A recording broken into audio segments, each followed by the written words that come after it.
Hello বন্ধুরা, ওয়ার্ল্ডপুরের একটা নতুন মিনি ব্লগে তোমাদের সকলকে স্বাগত জানাই। আজকে আমি আর আমার বর যাচ্ছি ভোলাদার বাড়িতে। ভোলাদা আজকে আমাদেরকে লাঞ্চে ইনভাইট করেছে। মিষ্টি দোকানে মিষ্টি নিতে গেছি, একজন দেখছি এক বালতি কি বলে ওটাকে অমৃতি নিচ্ছে। আর এই পুচকাটার সঙ্গে ওখানে দেখা হয়ে গেছে। আর আমরা ইতিমধ্যে ভোলাদার বাড়ি চলে এসেছি আর বসে একটু সবাই মিলে গল্প করছিলাম।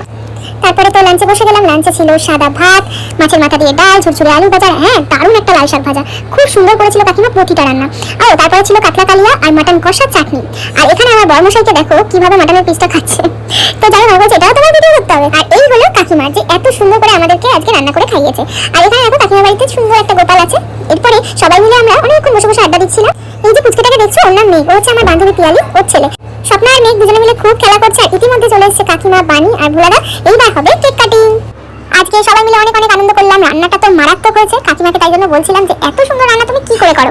তারপরে আজকে ছিল লোকনাথ বাবার তিরোধান দিবস। সেই উপলক্ষে দেখলাম দেরি এক জায়গায় প্রসাদ দিচ্ছে, তো সেটাও নিয়ে নিলাম। আজকের মতো মিনি ব্লগটা শেষ করলাম।